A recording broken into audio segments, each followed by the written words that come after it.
su ko yoree noonu gagné Coupe d'Europe ak Marseille Pape Diouf nekkoon un lieutenant de Bernard Tapie léegi pour mu retrouver wu ci lieu de responsabilité yooyu dafay nekk bien entendu lu yomb mu nag nekk lu nga xam ni daf ko ji tellement vrai que bi mu yoree Marseille ba yennoo ko Marseille waa Marseille dellu si waat nañu di yëkkati kàddu na Pape Diouf dellu si Marseille yëkkati nañu boobu kàddu na Pape Diouf dellu si Olympique de Marseille alors Pape Diouf di ko nit ñi di xam booba temps fekk na déjà mi ngi nekk ci attelage yu Marseille mais am na ñu fàtte ni am na ci un journal des sports bu ci nekkoon ancêtre stade nekk ci ancêtre record moom moo ko fi ubbi woon Pape Diouf pour promouvoir la presse sportive au Sénégal amoon na fi journal te defe naa ni su ngeen jegee ci Mamadou Koumé mi nga xam ne ni mos a nekk directeur de publication journal bi Pape Diouf boobu Mamadou Koumé dana am lu bare lu nga xam ne mën nañu leen ko wax alors tey jii nag vraiment ñun ñëpp suñu xol liw na c'est vrai que Pape Diouf gëjoon na ñuy gisee léeg-léeg dana nekk Dakar jóge fii ba dem léeg-léeg bu demee sax ngay soog a yëg ni mi ngi fi ndax programme bi nga xam ni dafa démentiel de son côté du côté de la France man li ma koy mujj gis ci télévision bi laa koy gis ci télévision tubaab yi wala ba ci documentaire bu démb bi ndekete moo di bi ñuy mujj gisee alors di ko jàll tous les sportifs sénégalais di ko jàll tous les sportifs français et européens parce que c'est un Sénégalais de notoriété mondiale depuis l'Olympique de Marseille qu'il a dirigé avec beaucoup de réussite et avec beaucoup de bonheur di ko jàll vraiment toute la famille de Fano parce que defe naa ni foofu moo di fiefam dans Dakar famille yam di ko jàll toute sa famille yàlla nag sagal na ko sag di ko yàlla sagal moo di mu ñëw ba Sénégal yàlla moom ko fi ci jamono ju nga xamee ni nee nañu ku ci nekk fu la yàlla moomee mooy nekk sa suuf wallaay loolu moo di sag di ko yàlla sagal ñibbi parce que yàlla bu lay sagal daf lay teral ci lu nga xamee ni lu jafe la mu yobbal la ko Pape Diouf moo indi boppam ñibbi fi Sénégal mu nekk suuf si nga xam ne suufu waajuram la mu war ci def seetal xalaat ñu doon seet naan war na dem suba ndekete bu demoon suba sax xëy day nekk ci moom coono yàlla yombalal que lépp lii tegtal la ci ku nga xamee ni yaa ngi ci buntu texe di ko jàll tous les sportifs ku dégg génnu àddina Pape Diouf di nga yëg ci sa xol lu liw parce que ku bëgg sport la ku bëgg Sénégal yi ku bëgg doomu Sénégal fépp bu ñu mënti nekk ba événement yu mag yëpp daan na ñëw di ànd ak équipe nationale Sénégal sport bi en général ci diggante Sénégal France ak Marseille ñàkk nañu sportif bu yiw ku nga xam ne dafa représentatif yàgg sagal sportu Sénégal. mais doyen moom yaa ngi ko doon wax léegi contribution ci Sénégal ci wàllu tàggat yaram ak journal boobu nga xam ne moom la fi indi. ak bu dee sur le terrain président olympique de Marseille bi mu doonoon mais dara jaam fii ci Sénégal gi nga xam ne fi la juddoo woon demoon na sax ba romb monde sportif bi. waaw demoon na ba romb monde sportif for nañ ci sax ci weewu béy Pape Diouf. for nañ fi ci weewu béy ni décliné na offre ministérielle defe naa ni kooku kuy yëngu ci paysage bi xaw nga for lu mel noonu. te nag dégg naa bi mu koy décliné daf ko décliné en toute élégance xamal ni ministre des sports leneen la surtout bu fekkee ni dëkkuloo résidé wuloo ci boobu dëkk et kooku ci élégance am la. parce que Pape Diouf élégance am du woon seulement vestimentaire mais caractériel c'est-à-dire ci ni muy doxale ci ni muy toog di waxtaan ak yow ci ngay sentir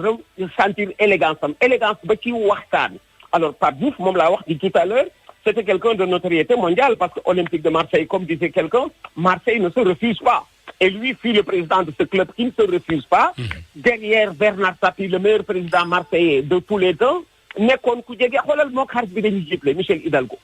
ndeysaan wax nga dëgg de barki démb rek. moo xarit bi dañuy jiitle Michel Hidalgo dafa naan ni tey jii lañ ko war denc. tey maa ngi yëg sax bi dañ ni buñ koy denc moom Michel Hidalgo bi ci nekkoon directeur sportif de l'Olympique de Marseille joué wu fa de dafa nekk directeur sportif surveillement Marseille lañ koy solal dencaale ko. ndekete booba temps war na ànd ak Pape Diouf parce que du temps de Bernard Tapie te Hidalgo nekk Marseille du directeur sportif booba temps Pape Diouf a ngi ci wetu Bernard Tapie ba tax na am na sac boo xamee ni mi ngi ci moom dana ko yóbbaale mi ngi ci footballu Sénégal ak sportif sénégalais yi parce que bare na ci footballeur yu bari yu nga xam ne dafa leen promouvoir dem na sax ba di leen wutal agent de joueur ay tey jii ci agent de joueur yi nga xamee ni yi gën a réputé en Afrique et dans le monde doomu Sénégal gi ci te moom moo def promotion boobu agent de joueur parce que Pape Diouf dafa tolloon fu nga xamee ni ci sport bi communiqué la nga am daraja am daara te kooku Pape Diouf dimbale ne que lu bari bari c'est un des grands agents de joueurs pour le moment dans le monde Pape Diouf promouvoir loo xamee ni du ko jël jox na ko doomu Sénégal moom Pape Diouf. ndeysaan. mais doyen xam naa nga taaxeerlu tuuti rek ci kanam tuuti ñu àndaat ak keneen ci wàllu kilifa yi. ngir waxtaan ak ki nga xam ne ni moom tey jii nag moo fi jógee. ñu xamal auditeurs yi ñoom itam mën nañ cee indi seen i seede rapidement ci 88 628 14 14 wala 14 15. ngir waxtaanee doomu Sénégal bi nga xam ne tey jii nag mooy kii njëkk a faatu itam ci wàllu corona jombut itam ñu ànd ak waa Kër Docteur waa ministère ba ci. ñoom ñi nga xam ne ñoom ñoo ko yoroon ba mu rotee ci seeni loxo ba xam tolluwaayu jàngoro ji fi mu yeggoon ci moom ñuy waxtaane kon nag kàngamu Sénégal ku si giloon Sénégal bitim réew rawatina nag ca Marseille googee nga xam ni moom la yoroon nekkoon fa président wu club ba ca jamono yi nga xam ne nag Marseille daanaka boobu ba léegi sax mën nañu wax ni mooy benn club bu France bi nga xam ni moo gagné coupe d'Europe ñu mas naa dégg ngay fàttaliku Jacques Chirac bu muy nuyoo ba yegsi ci moom Jacques Chirac xaw ma Sarkozy taxaw waaw ñoom ñëpp dañ ko ñoom ñëpp xam nga ñoom ñaar ñëpp xaritu Sénégal lañu autant Jacques Chirac que Sarkozy li muy njabur yëpp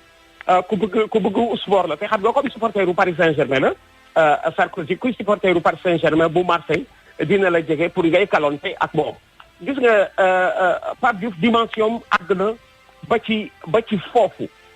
wax naa ko tout à l'heure Jacques Chirac daf ko xam bu baax a baax parce que ñoom ñëpp dañuy daje ku fàttaliku Jacques Chirac keroog bi France di gagné coupe du monde ku gis loolu ci Jacques Chirac doo sore Pape Diouf ak nag yi nga xam ne sax duñ ko yëg ñun duñ ko yëg dafa nekk en toute impunité ci seen biir parce que France boo fa nekkee am dimension boobu dina dugg ci